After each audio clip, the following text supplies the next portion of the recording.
Civiliens, civiliennes, bonjour, bonsoir, bon après-midi, bonne nuit. Tout dépend bien sûr du lieu où vous vous situez pour l'instant. Bienvenue à cette troisième rencontre civilienne avec Michel Laloux et moi-même, Stéphane Le Joly. Nous sommes vraiment heureux de vous accueillir à nouveau ce soir.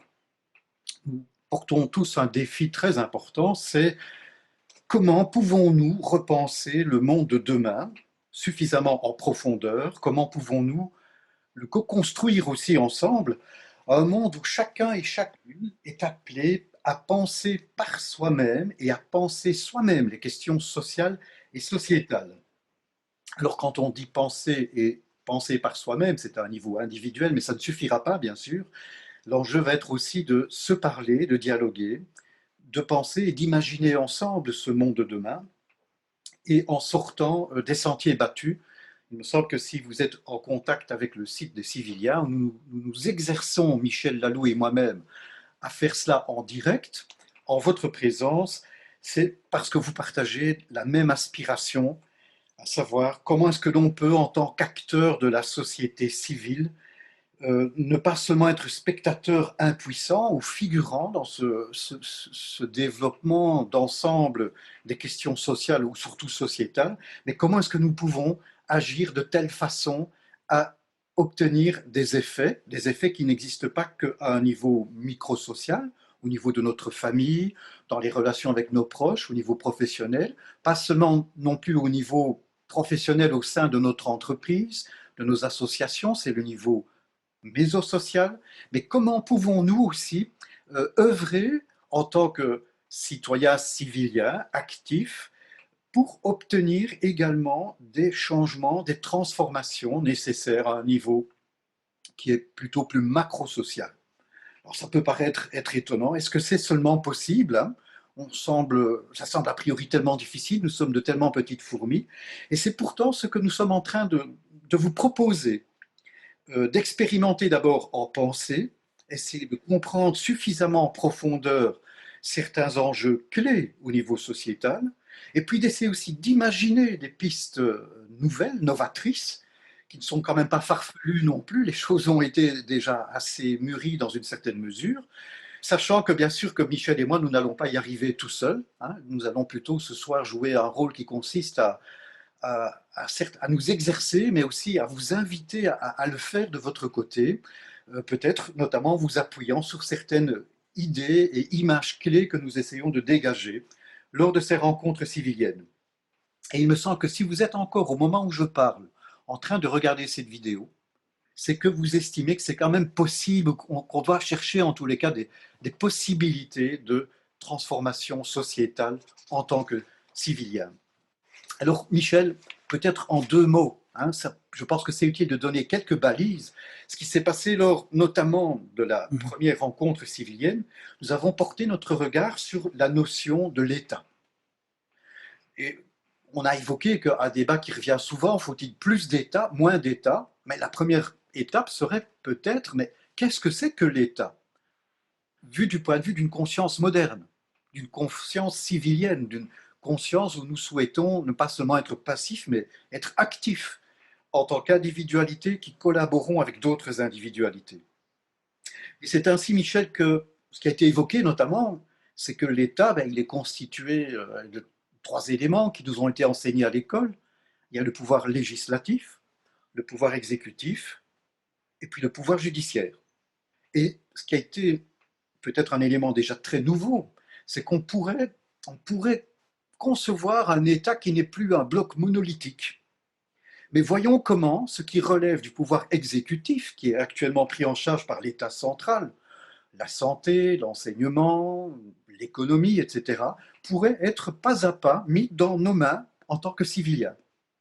Habituellement, on ne pense même pas à cela. Habituellement, on a tout de suite une image d'un État unitaire.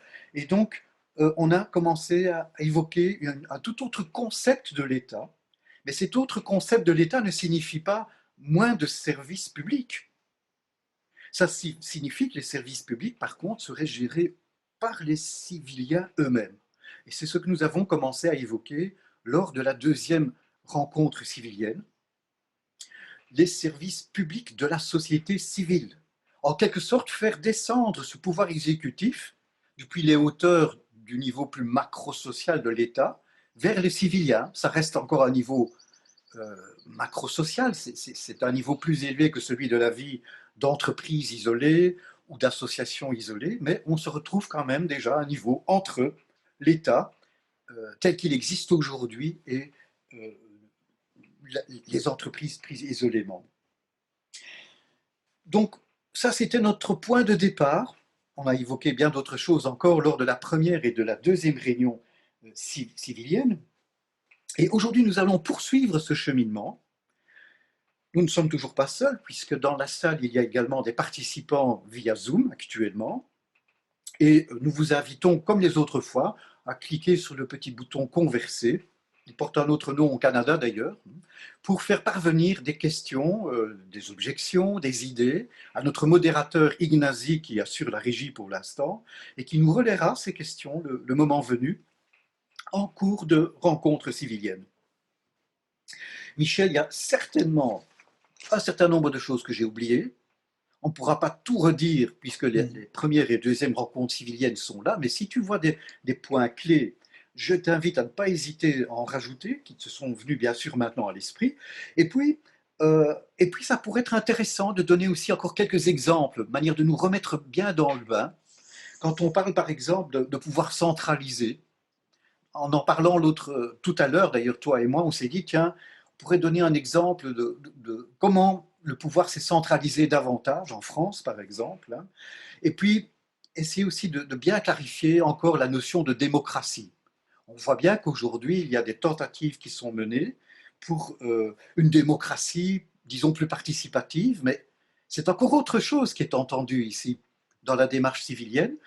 Et donc, ça, c'est une autre piste que je te propose, c'est d'essayer d'illustrer notre propos par des exemples sur lesquels ensuite on va pouvoir rebondir. Oui. Et oui, mais peut-être qu'on pourrait commencer par une sorte d'image pour essayer de voir le rapport entre ce qu'on appelle l'État, hein, et surtout le pouvoir exécutif lié à l'État, euh, voir le rapport entre ça et le reste de la société, et la société civile. Donc, hein. Moi, je comparerais, je dirais qu'il y a le même rapport qu'entre des échafaudages et une maison. Les, les échafaudages d'une maison sont utiles à un moment donné. Mais personne ne dira que dans une maison, les échafaudages doivent rester éternellement là et que les gens qui sont sur les échafaudages sont ceux qui vont indiquer comment la vie doit se passer à l'intérieur de la maison. Si on avait une telle chose, ce serait tout simplement invivable. On imagine que tout à coup, si c'est mettons un petit immeuble de 5 étages, que tout à coup quelqu'un descend par les échafaudages au 3e étage pour dire à un habitant, non, là il faudrait pas faire comme ça, ou là il faudrait au contraire prendre telle initiative. Tout le monde trouverait ça grotesque. Et pourtant, sans nous en rendre compte, on a gardé les échafaudages qui ont été peut-être nécessaires, ça on peut en discuter à l'infini, s'ils ont été nécessaires depuis la Révolution française ou s'il aurait été possible de faire une maison, enfin d'enlever les échafaudages qui existaient au temps du pouvoir royal. Là, il semble qu'on les ait conservés, voire même sur certains points peut-être renforcés. C'est à débattre. Hein. Mais en tous les cas, maintenant, il serait temps d'enlever les échafaudages et pour ça, ça suppose une transformation conséquente de la société qui va beaucoup plus loin que ce qu'on imagine habituellement. On est tellement habitué de voir les échafaudages en tant qu'habitant de cet immeuble qu'on n'a même pas pensé qu'on pourrait un jour s'en passer et commencer à habiter l'immeuble avec une véritable autonomie, en fait. Exactement, exactement. Et il est temps que la maison France, pour employer des, des, des expressions courantes, hein, la maison France, mais c'est pareil, la maison Belgique, la maison la maison États-Unis, Canada, Sénégal, etc. Hein. Alors après, je ne veux pas dire que tout devrait se faire simultanément et chaque pays a ses propres étapes vers un cheminement qui permettrait à la société civile de, euh, de réellement être le pouvoir exécutif. Si on pense au cas de la Suisse, par exemple, eh bien, elle fonctionne, ce cas que toi tu connais beaucoup mieux, d'ailleurs tu es franco-suisse, hein, mais elle fonctionne avec un système avec une très forte autonomie locale, tandis que l'État français est très centralisé. Du côté belge, c'est une espèce de lasagne, donc on aura des façons de démonter progressivement l'échafaudage qui vont être assez différentes les unes des autres. Ça, oui, oui, tout à fait. Et je crois que ça, c'est très important. Hein. Montesquieu, il allait très loin par rapport à l'esprit des lois. Il disait que l'esprit d'une loi devait s'inspirer jusque du local, du lieu, et qu'il pouvait donc être différent d'une loi à l'autre. Or, on a tendance à vouloir tout uniformiser aujourd'hui, ce qui pose de nombreuses questions, d'ailleurs aussi par rapport à l'Europe, mais on ne va peut-être pas entamer ce débat maintenant. Quoi, hein. Mais oui, oui, donc il est important qu'on cultive cette image et se rendre compte ce dont on parle. Est-ce que c'est dans la maison France ou la maison Belgique ou la maison Suisse, ou bien est-ce que c'est dans les échafaudages de ces maisons? Et à ce propos, tu disais que la Suisse avait justement des institutions régionales, comme l'Allemagne aussi, avec les Länder. Et en France, on parle beaucoup de décentralisation. Mais je crois que ça vaut vraiment la peine de regarder, mais qu'entend-on par décentralisation? Parce que si la décentralisation consiste à donner un peu plus de pouvoir, par exemple aux régions ou aux communes, on est toujours dans les échafaudages. On n'est pas encore dans une démocratie de la société civile, une démocratie où les civiliens peuvent eux-mêmes agir. Donc le mot décentralisation est extrêmement piégeux, j'aimerais dire. Et peut-être aussi que par rapport au mot démocratie, il y aura des clarifications à amener aussi. Il y a toutes sortes de visions différentes aussi de ce qu'est la démocratie. Mm-hmm. Et une démocratie, on y reviendra tout à l'heure, une démocratie évolutive dans laquelle sont impliqués des civilians, c'est assez différent aussi de ce qu'on entend par démocratie tout court. Mais on y reviendra, je crois qu'il ne faut pas que je mélange non plus à ce stade-ci avec les points qu'on va aborder un peu plus tard. Oui, oui, tout à fait d'accord. Peut-être que ce serait bien d'essayer de partir de deux événements de la semaine en France. Hein. On va voir qu'au fond, dans beaucoup de choses de l'actualité, eh bien, on va retrouver les questions ou une illustration des questions que nous souhaiterions débattre. Le premier élément, c'est celui qui a à faire avec le 18 juin, les 80 ans, les 80 ans de l'appel du 18 juin par le général de Gaulle. Je trouve très symptomatique qu'avec le temps, des personnes qui s'opposaient à la politique du général de Gaulle, donc celle qui a été faite à partir de 58, hein, ces personnes-là se réfèrent maintenant à lui. Il est devenu une sorte de grande figure et tout le monde s'appuie un petit peu sur lui pour signifier que son projet est peut-être intéressant. Quand je dis tout le monde, je parle de gens qui sont dans la politique et qui éventuellement visent une élection présidentielle. Donc celui que l'on critiquait à l'époque, maintenant devient presque une référence. Et qu'on célèbre le 18 juin, je trouve ça très très bien dans cet appel qui montrait la grandeur de la personne qui était Charles de Gaulle. Ça, c'est, je crois, incontestable. Par contre, que l'on n'oublie pas que de Gaulle, une fois qu'il a été au gouvernement, eh bien, donc disons, président de la République, il a fait voter une constitution qui est exactement le contraire de ce dont nous parlons, c'est-à-dire c'est une constitution qui a renforcé considérablement le rôle exécutif de l'État. Et en France, nous vivons encore sous cette constitution, même s'il y a eu des modifications ici et là. Le principe est que le gouvernement, enfin, le pouvoir exécutif est celui qui pratiquement impose son timing, ses thèmes, etc., au Parlement. Et les citoyens n'ont presque pas leur mot à dire, sauf quelquefois dans un référendum, qui d'ailleurs, l'un d'entre eux, l'un de ces référendums, a conduit au départ du général de Gaulle. S'il a voulu ça, c'est aussi parce qu'il estimait que le pays était devenu ingouvernable.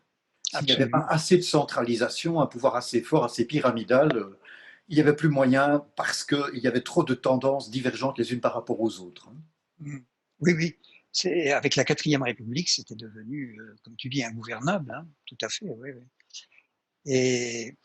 Et donc, on peut comprendre qu'il ait voulu ça, sauf que si on avait imaginé à ce moment-là une autre forme, on n'aurait peut-être pas perdu de 58 à maintenant, quoi. Ça fait beaucoup d'années. Alors, certes, on peut dire qu'il y a des choses qui se sont faites, mais on voit de plus en plus que l'on est au bout d'un modèle, un modèle qui est complètement épuisé et qui amènerait alors l'autre point de l'actualité, c'est ce qui s'est passé vendredi, samedi et aujourd'hui, dimanche, avec la Convention citoyenne pour le climat. Je ne sais pas si ça a un petit peu fait écho en Suisse, mais en Belgique, pardon, mais cette convention citoyenne a été lancée à l'époque de la crise, on va dire, des Gilets jaunes. Je ne sais pas si c'était une crise d'ailleurs, mais bon, laissons ça de côté. Mais ou c'était peut-être une crise nécessaire. Hein. Mais pour répondre à, ce défi qui était lancé au pouvoir exécutif, le président Macron a émis l'idée d'une convention de citoyens de 150 citoyens, apparemment tirés au sort, à vérifier, hein, et qui aurait pour tâche de faire des propositions au président qui s'est engagé à les reprendre et même éventuellement à les faire voter en référendum. Alors, pour l'anecdote peut-être un peu amusante, c'est que ces 150 citoyens ont fait 150 propositions. Ça fait un peu gadget marketing, mais bon, à part ça, on va pas discuter, je crois, le fond des propositions elles-mêmes. Certaines seront peut-être jugées bonnes, d'autres passeront à la trappe, on verra. Mais le procédé lui-même est intéressant parce qu'il montre à un moment où le pouvoir, d'une certaine façon, vacillait un peu, hein, que ça montre que on a voulu essayer d'amener de la participation citoyenne. Donc on a fait un pas vers une démocratie participative qui est une chose qui est demandée par beaucoup de différents courants politiques. On trouve d'ailleurs la même chose dans des villes, par exemple en Belgique, qui organisent des états généraux et qui rassemblent ainsi des citoyens liés à certaines thématiques et demandent aux citoyens d'exprimer quelles sont des résolutions que la ville devrait ensuite développer, donc au niveau communal. Et je me souviens d'un email envoyé par quelqu'un lors d'une des précédentes rencontres civiliennes. C'était quelqu'un qui résidait au Canada, qui s'inquiétait même un peu de cette situation. Parce que cette personne écrivait, si j'ai bon souvenir, au Canada, on a même une tendance à faire des sondages maintenant, un peu pour tout et n'importe quoi, pour entendre l'avis des citoyens et ensuite l'appliquer, mais ça deviendrait presque un peu, à la limite, presque populiste. Donc voilà, je vous donnais quelques exemples Mm. qui montrent qu'en effet, c'est en train de se développer assez fort pour l'instant. Oui, Cette oui. tendance à vouloir faire participer les citoyens au processus décisionnel, apparemment. Mm. Mais justement, apparemment, parce qu'on est vraiment dans le monde de l'apparence, parce que ce qui reste en fait, c'est que l'on est toujours dans les échafaudages. On fait remonter le long des échafaudages les appels du peuple, les revendications du peuple, les souhaits du peuple, hein, mais ça reste dans les échafaudages et on attend que, en haut des échafaudages, le directeur du chantier fasse redescendre les choses. Et c'est toujours la vision d'un pouvoir pyramidal. La différence, c'est qu'on a peut-être élargi la base de la pyramide, mais une pyramide, quelle que soit la taille de sa base, ça reste toujours une pyramide. Donc, on n'a pas instauré un mode de fonctionnement plus horizontal, qui, je crois, est ce qui correspondrait aux besoins de l'époque. Et qui se Donc, manifeste sous des formes diverses, même si ce n'est pas toujours dit explicitement. Tu citais tout à l'heure le mouvement des Gilets jaunes, mais on pourrait citer d'autres mouvements. Parmi les aspirations qui, quand même, parfois sont exprimées, on voit bien qu'il y a une aspiration à un pouvoir plus horizontal, un véritable, entre guillemets, pouvoir plus horizontal. Ah oui, je crois que ça, c'est partout et ça se retrouve même dans les institutions du mezzo social, euh, euh, dans les entreprises, dans les associations, etc. Ça ne veut pas dire forcément de la démocratie, plus de démocratie. C'est une démocratie plutôt différente, parce qu'il faut faire attention de ne pas mettre de la démocratie là où ça ne serait pas véritablement sa place, je crois. Et on pourra revenir d'ailleurs sur cette question. Hein. Mais il s'agit surtout de laisser la possibilité que les citoyens agissent par eux-mêmes. Et ça amène la question, mais comment passer d'un État tel qu'il est maintenant, cet État unitaire, central, euh, à une forme d'organisation de la société qui soit donc plus horizontale, comme on a dit, et qui permette surtout que les initiatives individuelles puissent trouver leur chemin. En considérant que l'individu n'est pas un ennemi du collectif. Je pense que ce que tu dis là présuppose cette idée-là. Généralement, Absolument. on tend à opposer individu et collectif, mais c'est aussi peut-être un schéma de pensée tout fait. Peut-être que la véritable collectivité de l'avenir est celle où chaque individualité trouve sa place et peut œuvrer dans l'intérêt de la collectivité. Oui, Donc il s'agit de ne pas opposer l'un et l'autre, mais voir comment l'un et l'autre peuvent s'articuler, me semble-t-il. absolument. Parce que ce dont nous parlons dans cette possibilité d'expérimenter, de prendre de nouvelles initiatives, c'est dans le domaine des services publics. Ce n'est pas dans le domaine des intérêts privés. Les intérêts privés qui peuvent être justifiés, il peut y avoir des intérêts, je veux dire, un, quelqu'un un artisan par exemple, qui s'installe, il a un intérêt à la fois privé et collectif. Il veut réaliser son travail, ce qu'il veut faire, et en même temps, ça sert à ses clients, donc on peut dire à la collectivité. Mais on est dans le domaine du privé. Alors peut-être qu'il faudrait trouver un autre mot que celui-là, hein, euh, parce que souvent ce mot privé est connoté à mauvaise presse. Hein. Mais ce dont nous parlons, ce sont des choses qui sont dans le domaine du service public. Le problème, comme on l'a évoqué longuement la dernière fois, c'est que nous n'avons pas une idée claire de ce qu'est le service public. Et deuxièmement, euh, il, il faudrait en fait que le service public, qu'on conçoive un service public, par exemple pour la santé, adapté à la santé, et ne pas dire ben, c'est le même modèle qui va servir euh, pour les télécommunications, pour la part de services publics qu'ont les télécommunications ou les chemins de fer, etc. Je veux dire par là qu'il faudrait arriver à une définition domaine par domaine de la notion de service public. Et ça, c'est en fait la première étape qu'il faudrait franchir pour pouvoir avoir un nouveau droit à l'expérimentation.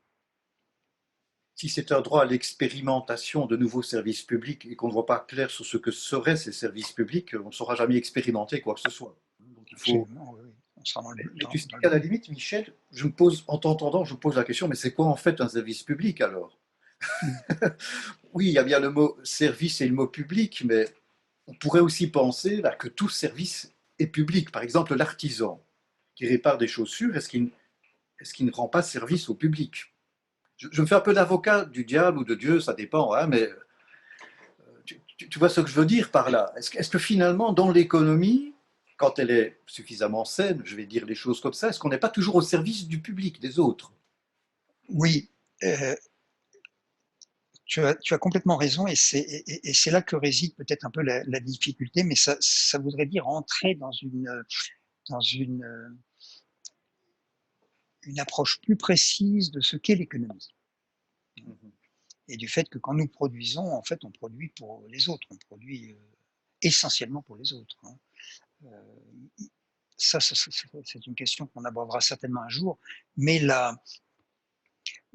lorsqu'il s'agit d'un service public, on est dans un domaine où on permet l'accès à tout le monde aux services concernés. Ça peut être encore une fois la santé ou l'éducation, par exemple, hein, où là on est dans quelque chose qui concerne absolument le public et qui ne concerne pas simplement la relation entre, par exemple, un client et un commerçant. Où ça se voit, disons, à la frontière. C'est souvent intéressant de regarder les éléments qui sont un peu frontières, passage d'un domaine à un autre. Si on regarde dans la Poste, par exemple, qui fournit un service de production et de production marchande, ce service-là, il est aussi nécessaire que celui qui habite un endroit isolé à, mettons, 10 km d'un village, hein, ou même 3 km, qu'il puisse recevoir son courrier. Et il paye au niveau du timbre la même chose que quelqu'un qui est juste à côté de la poste, hein, et qui enverrait un courrier à un service qui est en face de là où il habite. Il payera le même prix pour le timbre. Ça veut dire qu'on répartit à ce moment-là les coûts d'exploitation, dans ce cas, hein, sur l'ensemble de la communauté. Il y a une participation financière d'argent public. Alors si je comprends bien, dans le service public entendu comme ça, c'est un service qui est garanti au public, indépendamment de considérations marchandes ou économiques spécifiques. La personne habite à 25 km, elle a droit au service de toute façon et on s'arrange pour que le service soit rendu. Tout à fait, oui. Et à ce moment-là, c'est de l'argent public qui vient pour contribuer à ce financement. Et cet argent-là vient de la sphère marchande, hein, mais il est considéré comme devant être, enfin, chacun doit y contribuer. Hein. C'est ce que j'appelle la monnaie de contribution. Et il doit y contribuer pour justement que les routes soient goudronnées même en dehors des villages, le courrier est distribué même en dehors du village, etc., etc. La gestion des infrastructures routières est encore un autre exemple de service public. Absolument, Même si oui. ça a été assez privatisé en France, ce qui est une Eh autre oui. histoire, mais c'est un service public au départ. Et oui, oui. Et on n'a pas arrangé le public en privatisant les autoroutes. Hein. Ça, c'est clair, mais voilà. Ça fait partie justement des choses où les citoyens n'ont pas pu dire leur mot. Voilà, on pourrait prendre d'autres exemples avec la privatisation de la poste et ça pose beaucoup de questions. Hein. Et ce qui montre, c'est qu'on a perdu la notion de service public et qu'on ne sait pas définir un service public, ou pas suffisamment, selon le domaine concerné.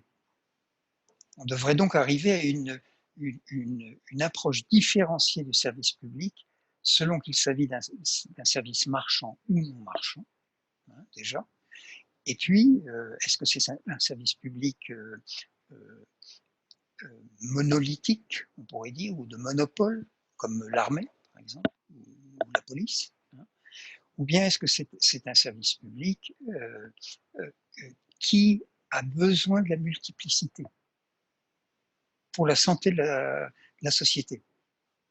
Est-ce qu'un seul système de santé est souhaitable pour la société? Est-ce un seul système d'éducation, ou une seule façon de faire l'école, de faire la classe, est souhaitable pour la société? Voilà des questions qu'il faudrait arriver à trancher en sortant des idéologies partisanes.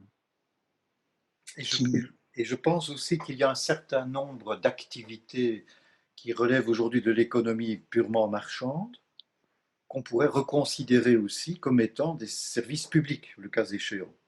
Tout à fait. Je pense d'ailleurs que tu donnes toi-même un exemple avec les instituts de financement. Ce qu'on appelle les banques d'ailleurs aujourd'hui, en tous les cas pour certaines de leurs activités, pourraient être aussi conçues comme des services publics, tout en précisant que ça ne signifie pas qu'elles sont gérées par l'État tel qu'il existe aujourd'hui. On est bien en train de parler d'une démarche civilienne, c'est la société civile qui aurait à gérer ces services publics. Oui, alors j'ai développé ça dans mon livre Dépolluer l'économie assez en détail quand même pour qu'on puisse se faire une image ce que j'appelle les trois circulations monétaires et les institutions qui vont avec, qui peuvent très bien être impulsées et gérées par la société civile. Et c'est simplement une question pour nous de, de, de réfléchir. Tu disais au début qu'il fallait d'abord qu'on pense ces questions, et on a besoin de les penser très activement pour pouvoir savoir, mais que veut-on vraiment? Et ne pas retomber dans des formes anciennes qui nous ramènent toujours aux échafaudages, en définitive. A priori, d'ailleurs, je pense que quand on réfléchit à ce que tu viens de dire ici, à savoir qu'il faut d'abord clarifier ce que sont ces services publics à venir, enfin sous leur nouvelle forme, quels sont, est-ce que ça doit être, certains services doivent être centralisés, décentralisés, quel est leur cahier des charges, etc. A priori, on a tout de suite tendance à penser à l'échafaudeur, c'est un mot qui n'existe pas en langue française, c'est-à-dire à celui qui est sur l'échafaudage, c'est à lui de le faire. Tu vois ce que je veux dire? Et c'est pas nous comme civiliens qui allons commencer à penser à tout ça. On va s'attendre finalement à ce que ça soit de nouveau l'État, les structures politiques actuelles qui définissent ces services publics. Or, il s'agit de se mettre dans une autre démarche. C'est à nous, dans nos propres domaines, si nous travaillons dans le secteur de la santé, dans le domaine de la culture, de l'éducation, de parvenir à concevoir cela par nous-mêmes, si je comprends bien la démarche. Oui, oui, tout à fait. D'ailleurs, si je peux me permettre un petit jeu de mots, on va demander à ces gens-là d'échafauder justement les plans d'action vers dans ce domaine, alors que nous sommes capables en tant que civiliens de le faire, et non simplement de penser la chose sans l'échafauder, hein, mais également nous sommes capables de la réaliser. Nous avons un pouvoir de réalisation. Hein. Mais Michel, alors, oui, pardon. un petit élément, je vois que notre modérateur Ignazi nous demande si on peut rappeler brièvement la notion d'échafaudage pour ceux et celles qui n'étaient pas là au début, Ah, brièvement, hein, pour qu'ils puissent se relier de nouveau, oui, si c'est OK pour toi, ou bien je le fais, enfin c'est comme tu veux. oui, euh, oui, ben c'est l'image de la comparaison entre le rapport qu'il y a entre la, le pouvoir exécutif et ce qu'on appelle l'État, euh, l'État devenu pouvoir exécutif. On, on, on, ce rapport-là avec la société civile, c'est le même rapport qu'il y a entre un échafaudage et une, et une maison, un immeuble. Cet, cet, cet immeuble, une fois que une fois que les travaux de construction de l'immeuble sont faits, il faut que la vie s'installe dans l'immeuble. Il faut qu'on y vive. Et c'est ça qui est important.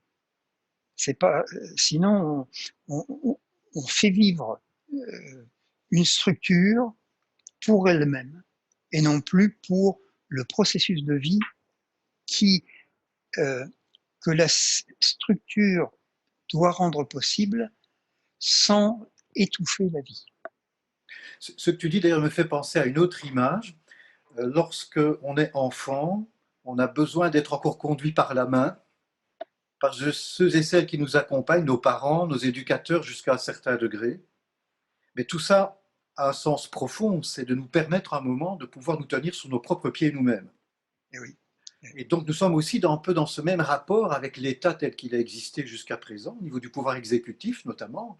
Ça avait son sens, je dirais bien, qu'il faille voir de manière presque externe s'échafauder notre existence à bien des égards, mais aujourd'hui, de plus en plus, le temps est venu de se tenir debout nous-mêmes et d'échafauder les choses nous-mêmes. Ah oui. Oui, et bon, on ne va pas développer ça peut-être, mais si on pense à la question du, à la comparaison que tu as fait avec l'enfant, hein, et peut-être la, le, la phase d'adolescence que représentait la Révolution française, hein, adolescence nécessaire, euh, après cela, ce dont on a parlé beaucoup, et c'est même venu dans l'hymne national français, allons enfants de la patrie. Hein, patrie, pater. Hein, pater familias, le père de famille. Hein, voilà, donc c'est allé même jusqu'en Russie où on a parlé du petit père du peuple, etc. On sait ce que ça veut dire. Hein. Bon, euh, donc c'est ça, il s'agit pour nous de passer au stade adulte de la démocratie. Hein. Et alors, pour, euh, pour préciser comment on pourrait passer de la phase actuelle à la phase dont on parle, à laquelle on aspire, on sait très bien que ça ne se fera pas d'un seul coup, un jour ou un soir, dans un grand soir, comme ça. Hein.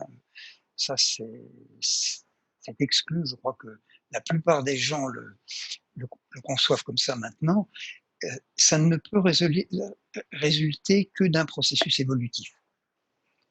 Et pour que le processus puisse évoluer, il me semble que l'on a besoin de pouvoir expérimenter à certains endroits du champ social. Et que donc on ait un droit à l'expérimentation sociétale.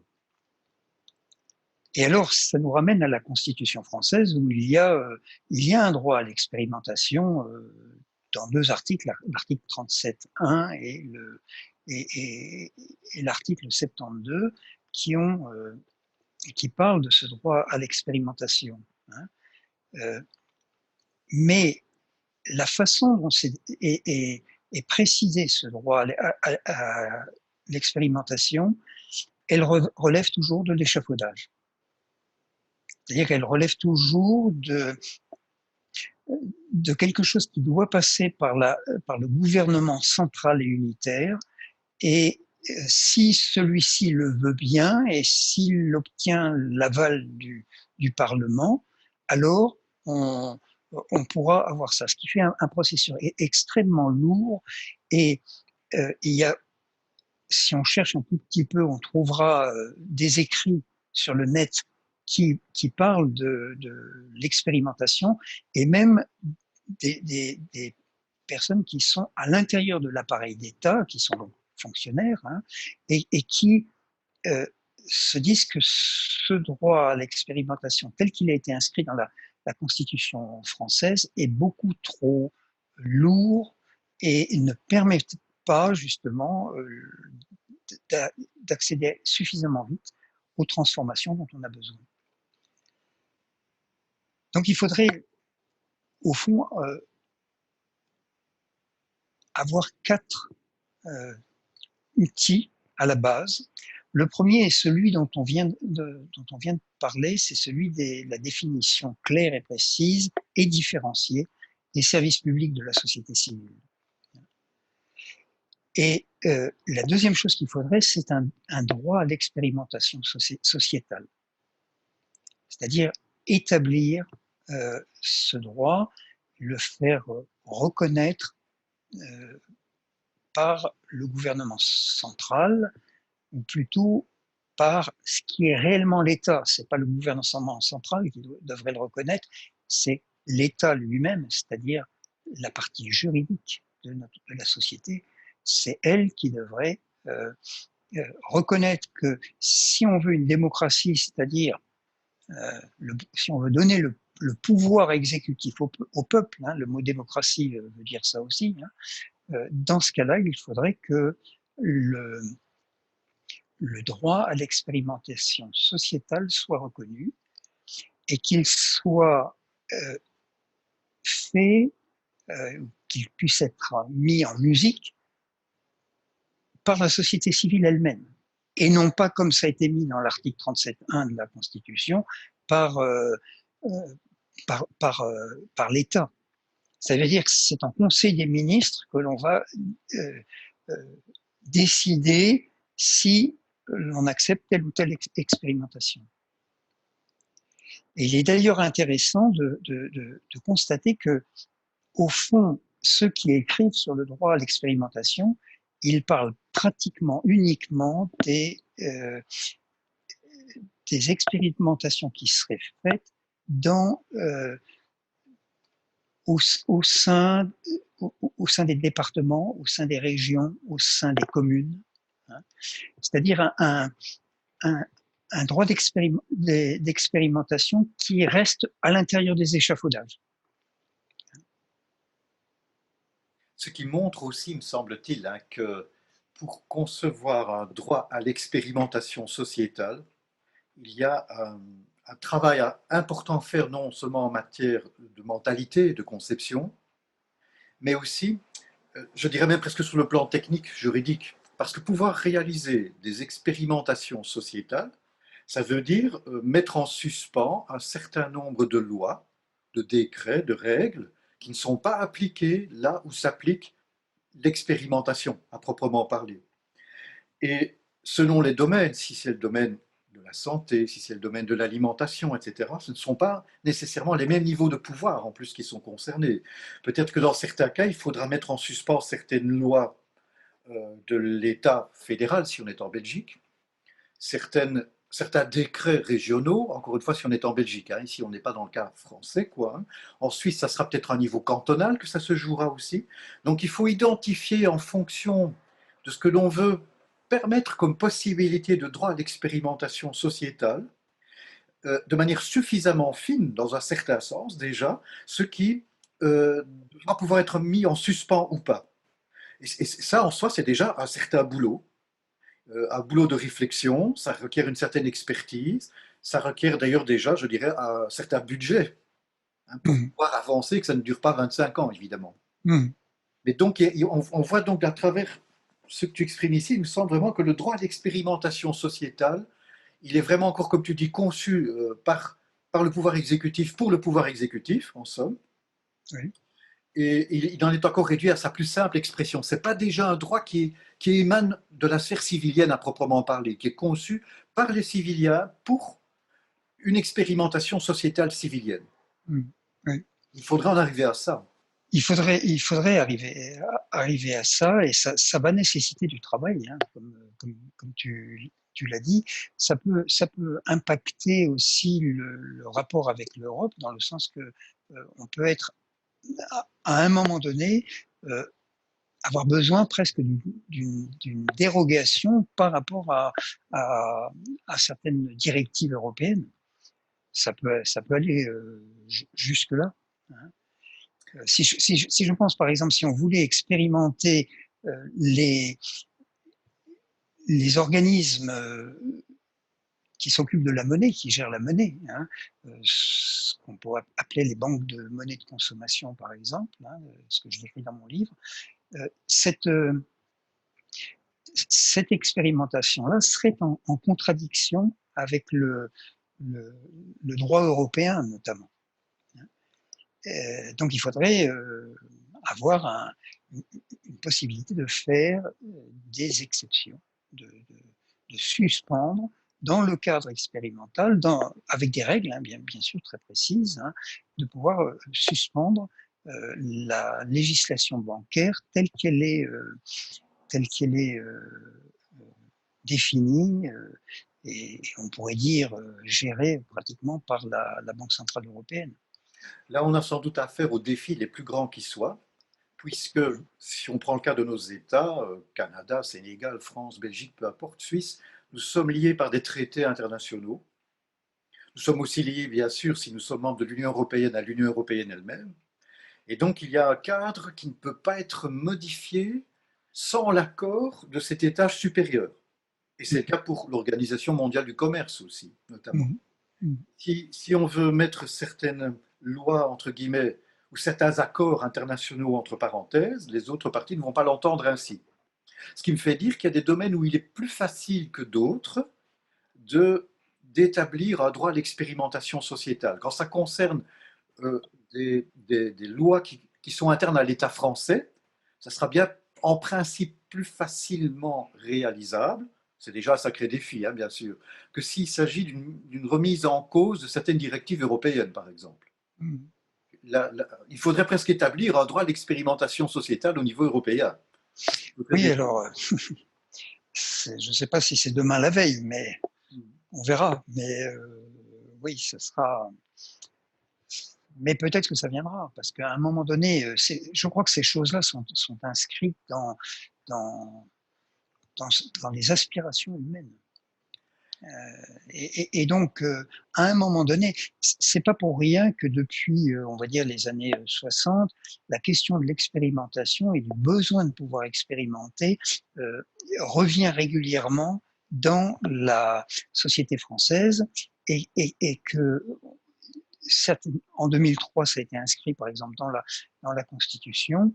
Euh, c'est que ça correspond à une nécessité carrément de l'époque, on peut dire, hein.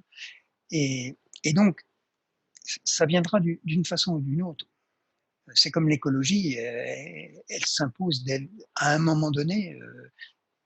Après, toute la question, c'est est-ce qu'on met 50 ans pour le faire, ou est-ce qu'on le fait. Mais ça dépend de nous, ça dépend des civiliens, hein.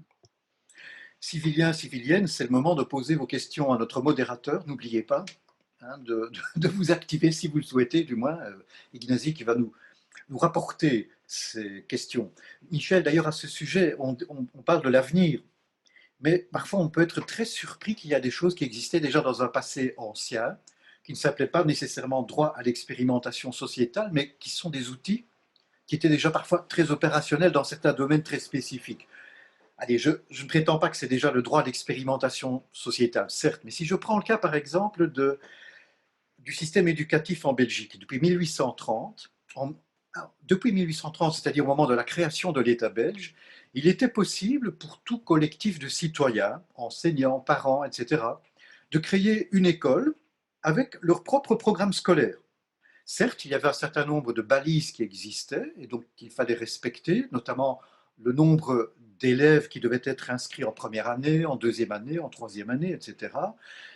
Des balises qui concernent aussi la formation des enseignants, donc je ne dis pas que c'est totalement ouvert et je ne dis pas non plus que tout était parfait, mais ici on a un exemple d'une structure légale, législative qui existe depuis la création de l'État belge qui permettait de fait d'expérimenter d'autres formes pédagogiques, le cas échéant.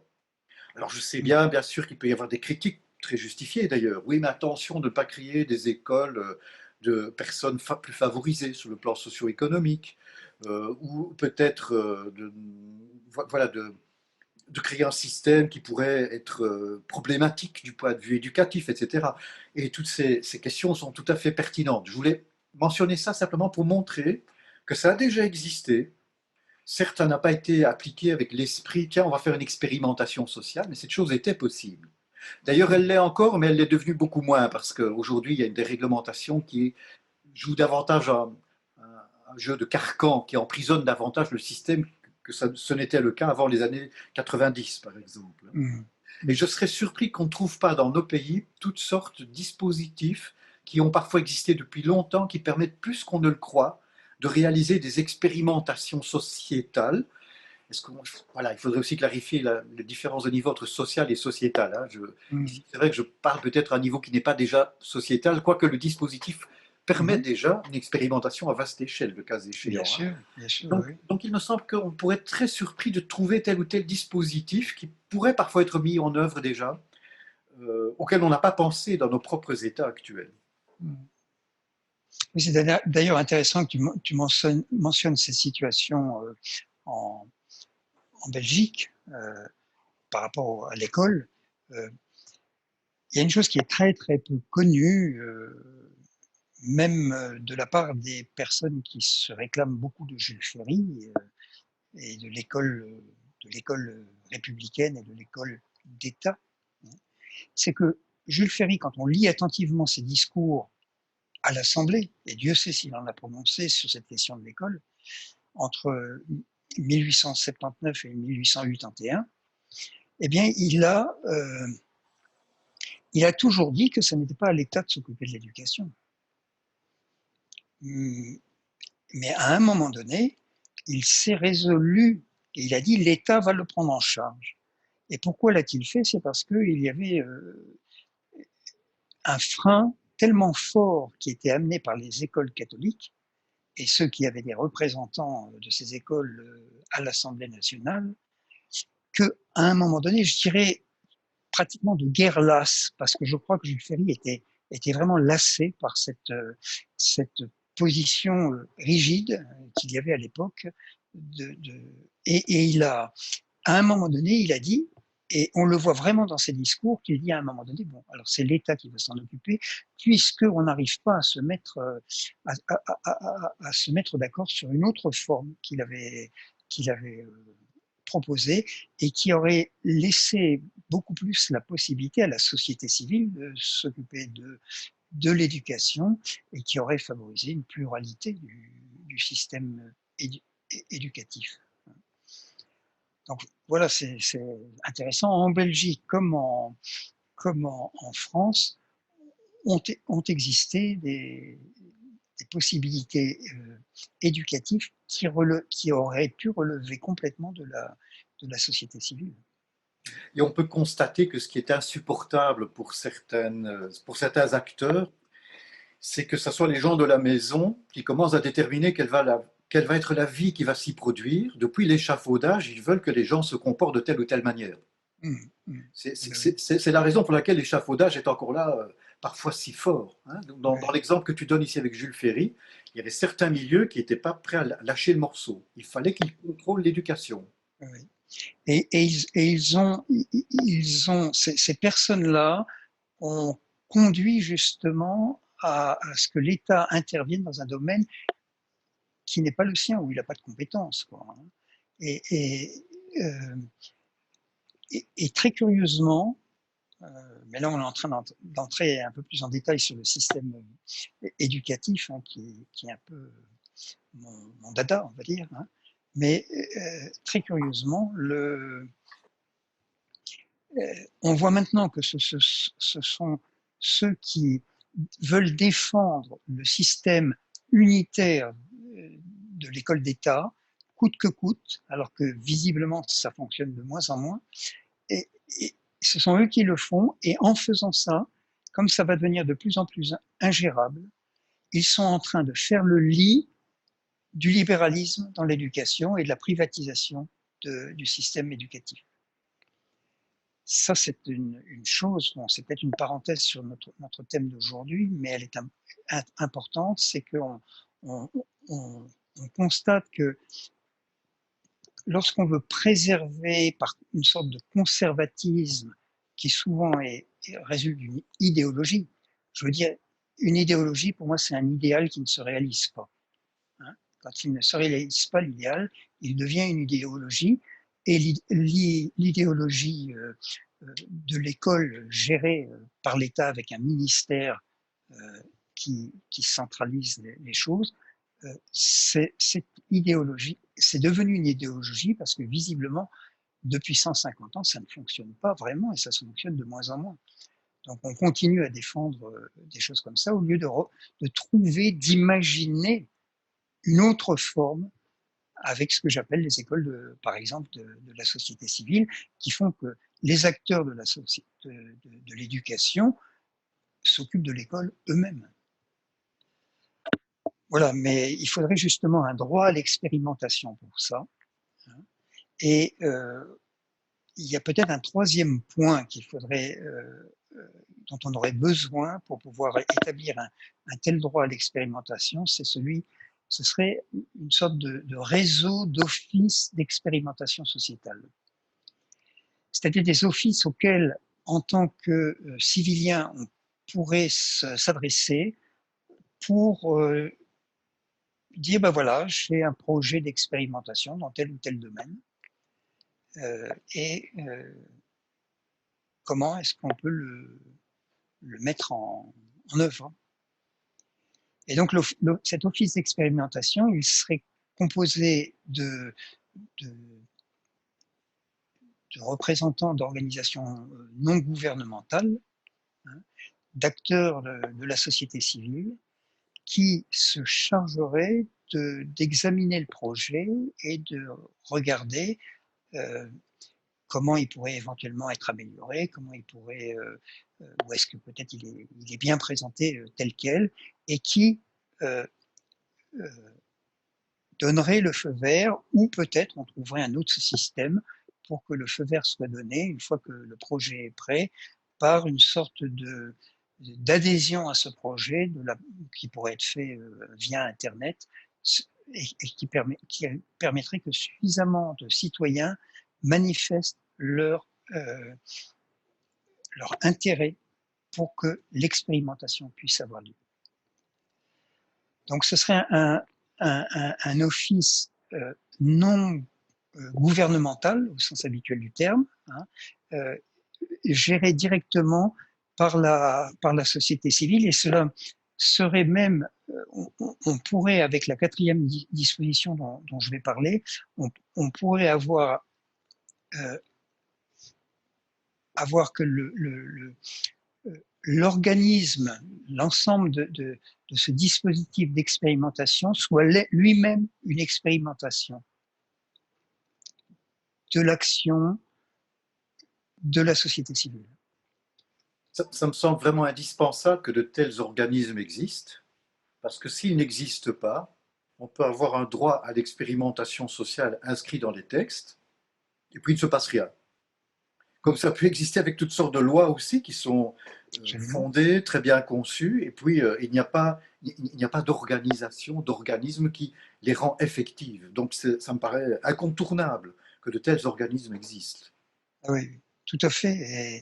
Et c'est pour ça que il est important que les choses aient une certaine forme, avec certaines règles de fonctionnement. Mais c'est justement le rôle de l'État, de l'État, c'est-à-dire de nous, en tant que participants à l'État, en tant que civiliens, nous puissions euh, donner, euh, donner le feu vert, en fait, pour dire, ben voilà, nous voulons un droit à l'expérimentation sociétale. Mais alors pour ça, si on donne un droit au niveau sociétal et qu'on ne donne pas les moyens de le mettre en application et les moyens financiers, ce droit va rester théorique parce que les gens n'auront pas forcément les moyens de pouvoir le faire. Donc il faut une quatrième disposition qui est, euh, qui est d'avoir des fonds de financement de l'expérimentation sociétale.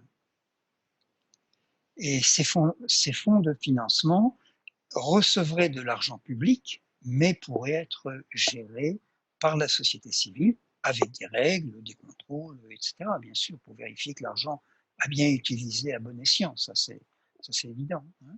Mais c'est pas très très compliqué à concevoir. Il faut simplement s'atteler à la tâche. Mais le mode de fonctionnement d'un fonds de financement, le mode de fonctionnement d'un office d'expérimentation, ça n'est pas si compliqué.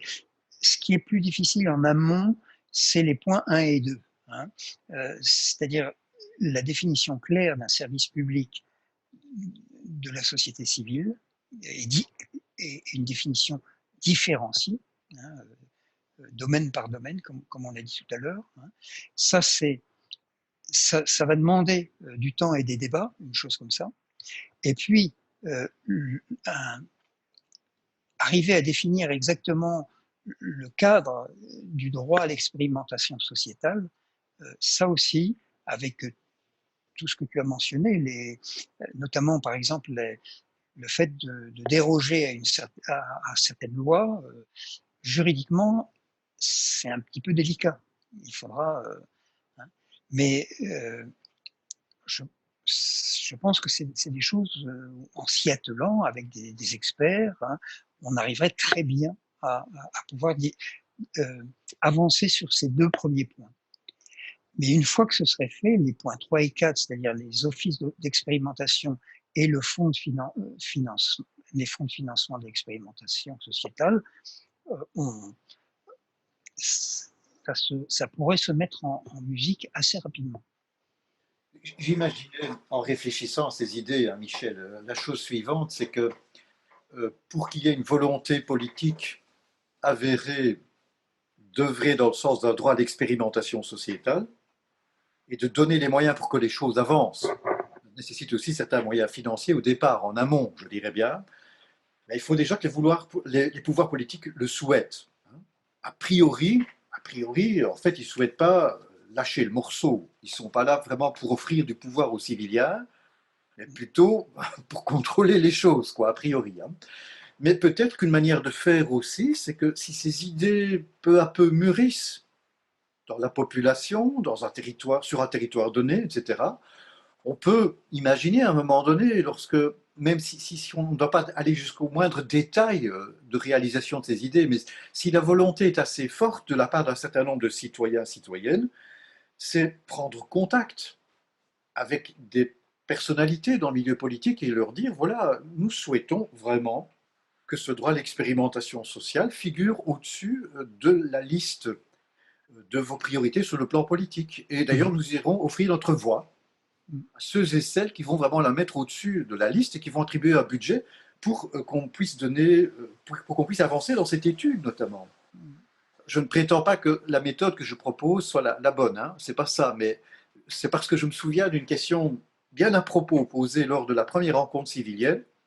Ok, au niveau peut-être des idées, de ce que l'on imagine, mais Que faire après? Alors certes, ici, j'anticipe un petit peu, hein, c'est un peu trop tôt déjà de passer à l'action opérationnelle, hein, j'étais simplement en train de montrer que ces étapes-là sont concevables aussi. Il faut rassembler suffisamment de personnes qui, et ça prend du temps, qui comprennent la démarche globale, qui la travaillent aussi, qui la fassent mûrir. Et à un moment donné, on a parfois bien plus qu'on ne le croit, une possibilité d'intervenir sur le plan politique. Personnellement, d'ailleurs, je suis déjà intervenu, c'était dans des cadres très très différents, mais parfois un seul échange avec un seul parlementaire peut avoir beaucoup plus d'impact que ce qu'on l'on croit. Voilà, bref, je referme la parenthèse ici. Mmh. Mmh. Oui, oui, oui. Mais je crois que c'est ça, il faut qu'on se mette en route, hein. Et il pourrait très bien naître un cercle de réflexion sur ce droit à l'expérimentation qui se donnerait pour tâche de faire avancer la question. Et il me semble que si on, si on le compare au, au droit d'intervention plus directe comme il est en Suisse avec la démocratie directe, le droit de référendum et le droit d'initiative, ce qu'en France on appelle le référendum d'initiative citoyenne, on a vu que ça a été balayé, puisque c'était une revendication forte des Gilets jaunes, hein, et que derrière, il y avait quand même, on pourrait dire, une adhésion du peuple sur cette question, une adhésion de beaucoup de gens en tous les cas, eh bien, ça a été complètement évacué, cette question. C'est la première fois qu'elle est venue si fortement sur le devant de la scène. Et regardez comment c'est passé à la trappe. Et peut-être que ce serait plus facile, étant donné que c'est réclamé aussi par toutes les instances régionales, départementales et communales, ce droit à l'expérimentation, de dire, ben, écoutez, ouvrons ce droit à l'expérimentation en dehors de l'échafaudage, à la société civile aussi. Et peut-être qu'on s'apercevrait qu'on n'est pas si loin de ça. Et que on obtiendra peut-être ça plus rapidement que la démocratie directe façon suisse. Ce qui n'empêche que je considère l'un et l'autre comme le minimum vital de la démocratie. On ne peut pas avoir de démocratie si on n'a pas à la fois le droit à l'expérimentation sociétale et en même temps le droit de proposer des lois ou d'intervenir sur les lois qui sont votées par le Parlement. Je ne crois pas qu'on puisse parler de démocratie réelle. C'est-à-dire que le citoyen n'a pas accès à ces choses-là. Michel, il me semble que nos explications doivent être d'une clarté tellement grande et aussi ce que nous imaginons tellement évident, puisque pour l'instant, il n'y a pas de questions ou d'objections exprimées dans la salle, et pourtant, il y a du monde. Hein. Je pense qu'il y a à peu près 70 personnes, 70 hein, en bon français, qui nous regardent pour l'instant. Si vous êtes dans la salle Zoom, je vous invite à nous voir poser des questions, mais je reconnais hein, que lors des 2 premières rencontres civiliennes, nous n'avions pas répondu à toutes les questions, donc voilà, peut-être que c'était un peu décevant. Et donc l'explication, c'est peut-être que la clarté est totale, Michel. Ah oui, ça doit être ça. Oui, ça doit être ça peut-être. Hein. Et si ce n'est quand même pas le cas, eh bien, n'hésitez pas à nous poser des questions, à venir avec des objections. Oui. Tu as commencé à parler donc aussi du 4e point, c'était comment on va financer l'expérimentation sociétale. On a besoin d'un financement, un financement qui pourrait être des pouvoirs publics, bien sûr. On peut aussi imaginer un financement qui vient de la sphère civilienne elle-même. D'ailleurs, justement, lors de la première rencontre civilienne, on avait évoqué, si j'ai bon souvenir, de pouvoir flécher notre argent de contribution. Je ne dis pas qu'on doit déjà tout de suite en arriver à ce stade-là, mais ça, c'est une manière de dynamiser encore davantage et d'appliquer davantage chaque civilia, chaque civilienne. Si pour une part, même très faible, de mes impôts, on va les appeler des contributions dorénavant, je peux orienter ceci dans telle ou telle direction. Je suis confronté d'ailleurs concrètement à la question, tiens, j'ai cette possibilité, est-ce que je laisse continuer à faire l'État, l'échafaudage, ou bien est-ce que pour cette part-là, je commence quand même moi-même à m'y mettre et à orienter une partie de mes contributions à partir de ma propre compréhension et Mhm. conscience, hein. Donc on pourrait compléter à un moment donné le dispositif de financement par un fléchage de la contribution. Oui, oui, je crois que c'est ça une chose qu'on pourrait faire, et ce serait intéressant d'ailleurs parce que le, ce qui aiderait un tout petit peu l'État à se faire tirer l'oreille gentiment pour, enfin quand je dis l'État, c'est le gouvernement en fait, c'est pas l'État. Hein. Je me, oui. Ce qui pourrait aider, c'est le fait que il voit qu'il y a une adhésion à, des civiliens à tel ou tel projet. Si donc les civiliens avaient pu lever un peu de contribution déductible des impôts, hein, de l'argent donné à un fonds de dotation pour, pour justement l'expérimentation sociétale, par exemple, ben on peut déduire 60-66% pour ces impôts. Donc c'est incitatif. Hein. On pourrait très bien imaginer le système que les Anglais appellent le matching funds, c'est-à-dire des, des fonds qui correspondent à ce qui a été déjà versé.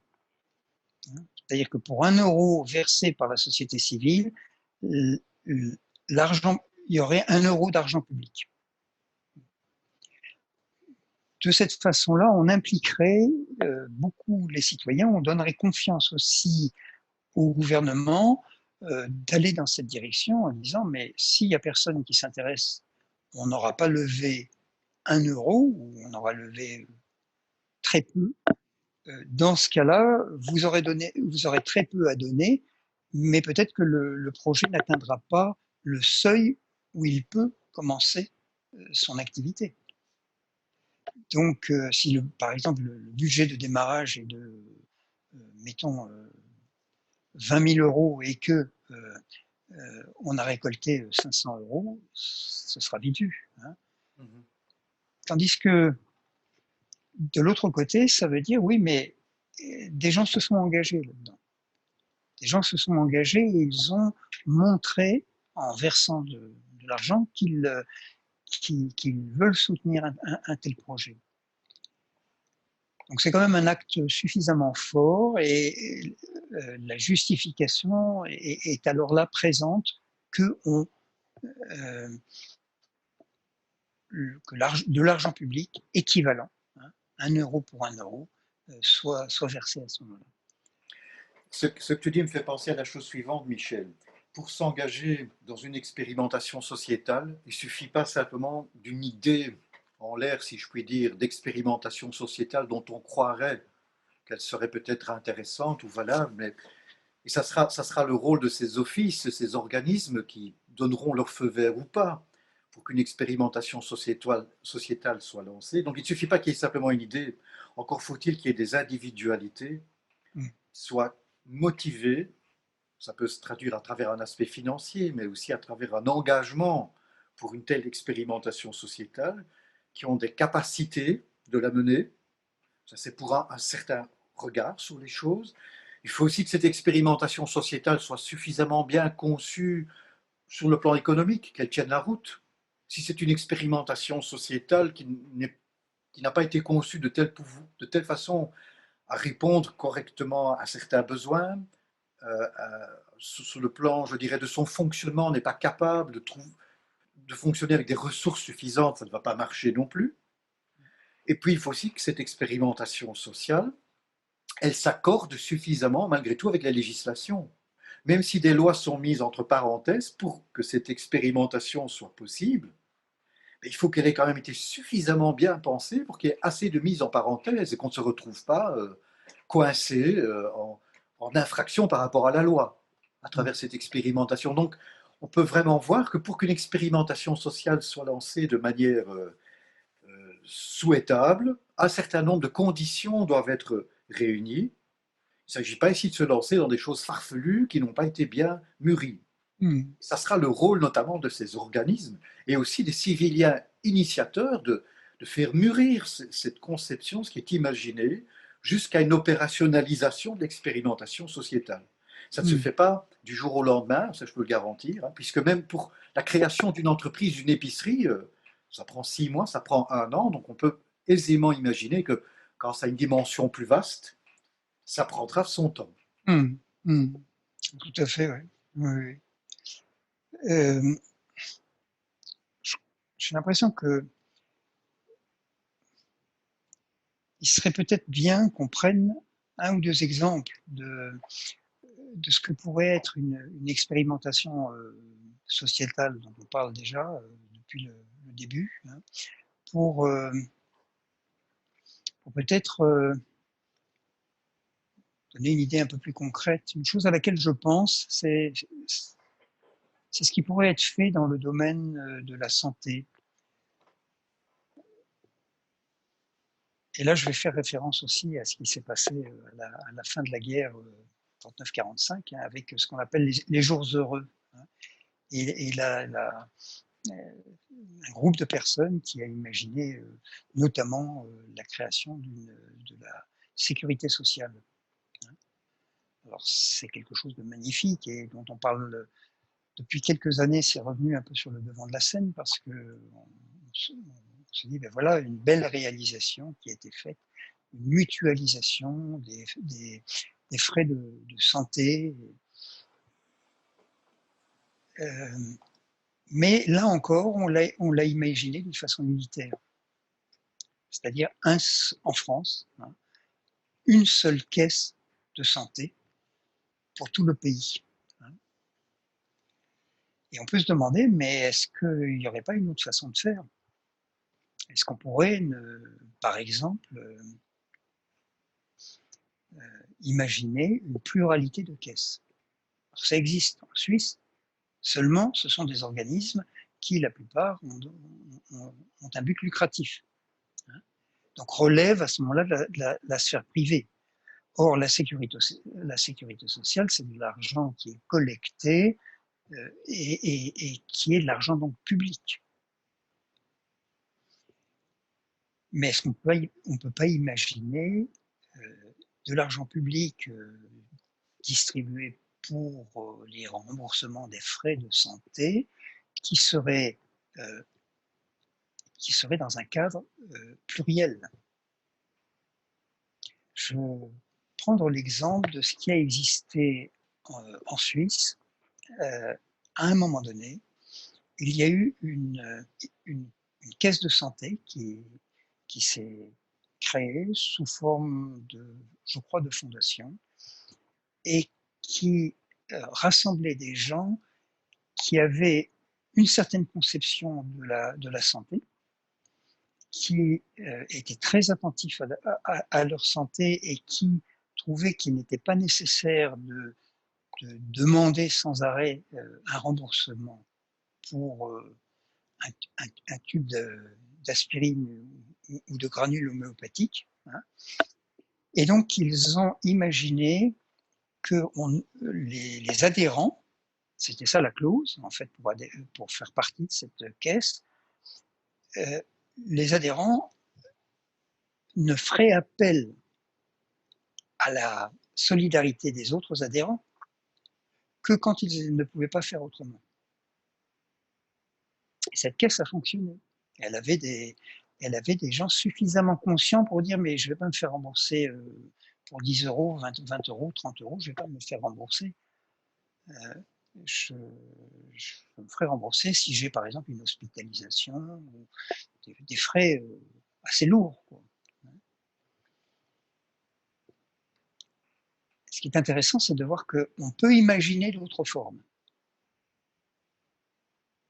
On peut imaginer que des gens aient un rapport avec les soins et le remboursement des soins qui soit beaucoup plus conscient et beaucoup plus choisi et qui ferait que les besoins à ce moment-là de la caisse seraient bien moindres parce qu'il y aurait beaucoup moins de frais d'administration Si on doit faire des frais d'administration pour une demande de remboursement de 3 000 € pour une hospitalisation, et qu'on regarde les frais d'administration pour le remboursement d'un tube de granules homéopathiques, on voit que la différence n'est pas très grande.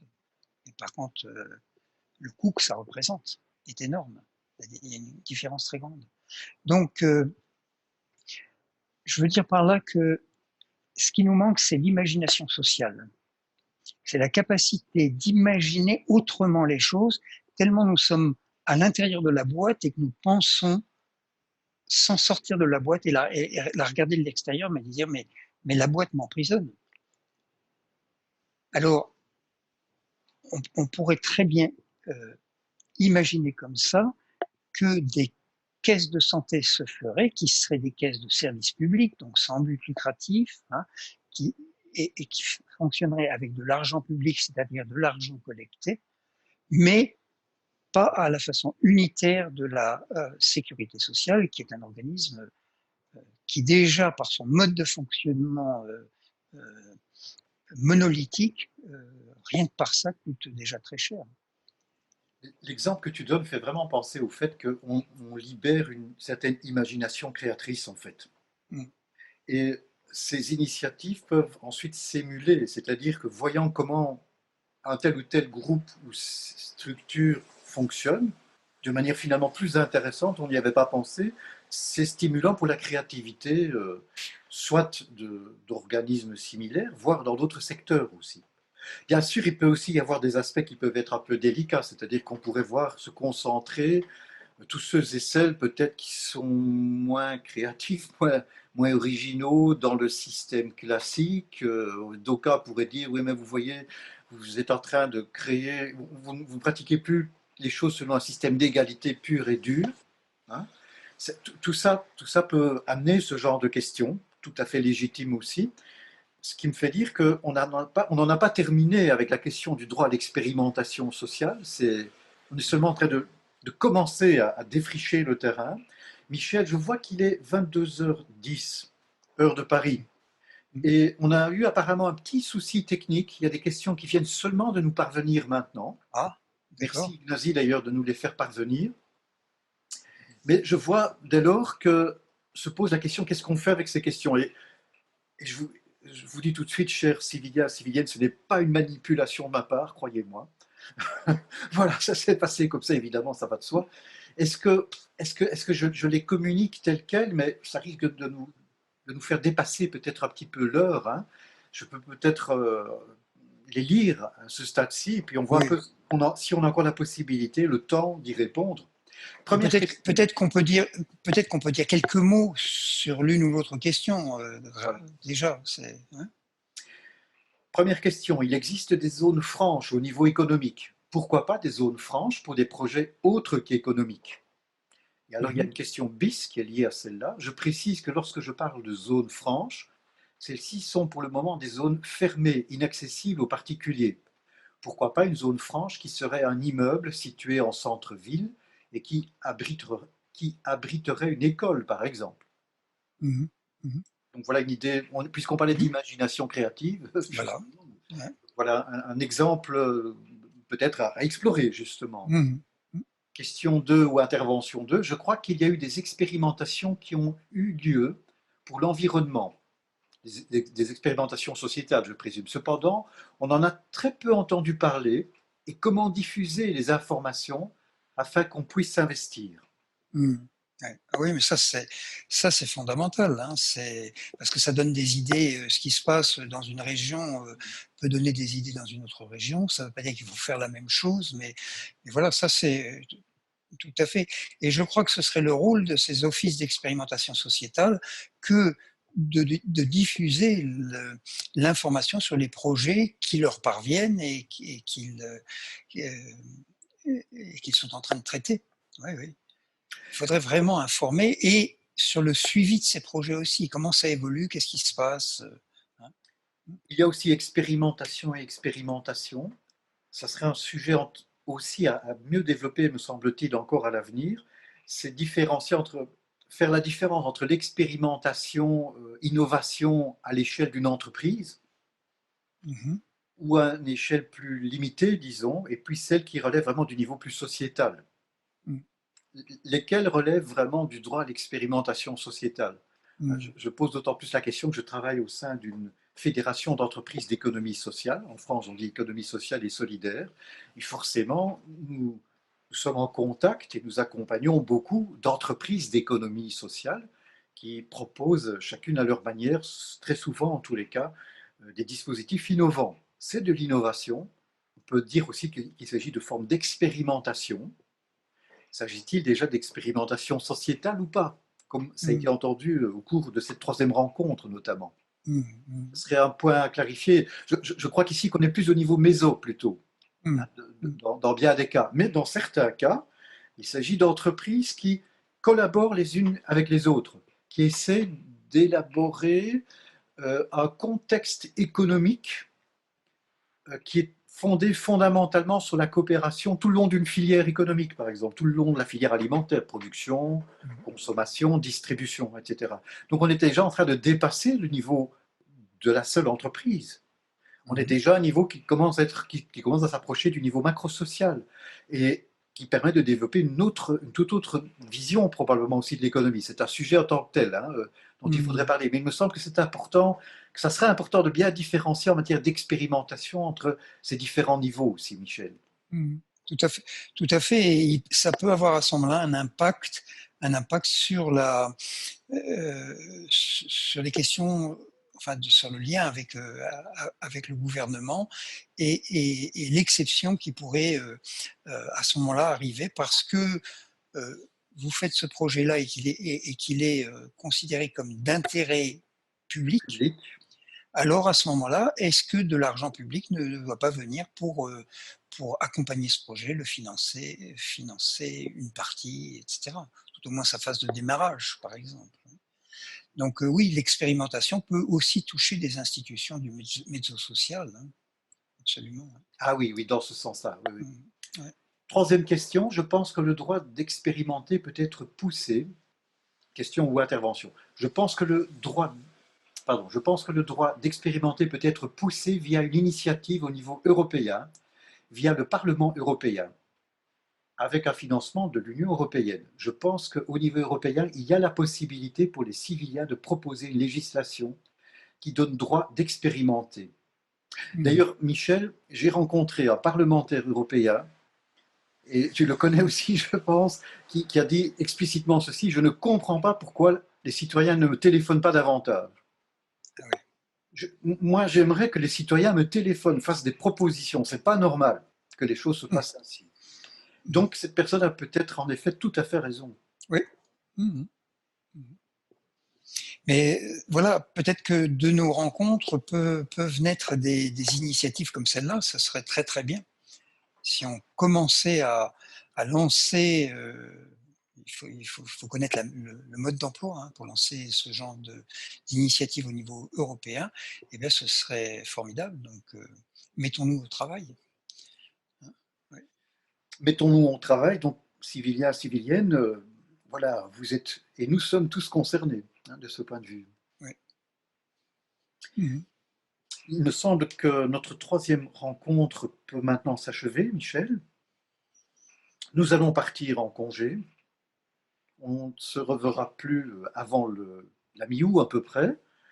Euh, Vous qui nous écoutez aujourd'hui, un grand merci pour votre intérêt et bien sûr, c'est une participation avec ses limites aussi, hein. Peut-être qu'on pourra, enfin, on verra bien quelle forme ça prendra à l'avenir. Ce n'est pas une forme figée non plus. On aura peut-être affaire à plus de 2 personnes en plateau à l'avenir. Euh, Nous avons rencontré beaucoup de difficultés pour diffuser les emails.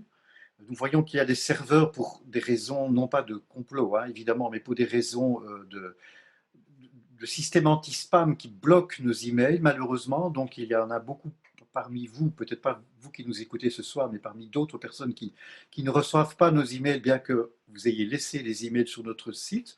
Nous tenons à nous en excuser. Et donc, nous vous proposons, d'ici, je dirais, la fin du mois de juillet, de surfer à nouveau sur le site civilien.net. D'ici là, nous connaîtrons les prochaines dates de nos prochaine rencontre civilienne. Nous enverrons à nouveau les emails en croisant les doigts et en espérant que vous les receviez. Ils sont parfois aussi d'ailleurs soit spammés, soit mis dans les catégories sponsors, etc. C'est un peu compliqué, quoi. Vois-tu encore quelque chose, Michel, à ajouter? Non, je crois qu'on a déjà débattu pas mal de questions. Peut-être juste demander à ceux qui nous écoutent de relayer l'information sur ce que nous faisons euh, pour que ça puisse se diffuser le plus largement possible sur les différents réseaux sociaux, sur vos réseaux, dans vos réseaux privés aussi. Je crois que ce serait une bonne chose pour nous, ça nous soutiendrait. Merci beaucoup. Merci à tous et à toutes. Une bonne soirée, une bonne journée, une bonne après-midi, une bonne matinée.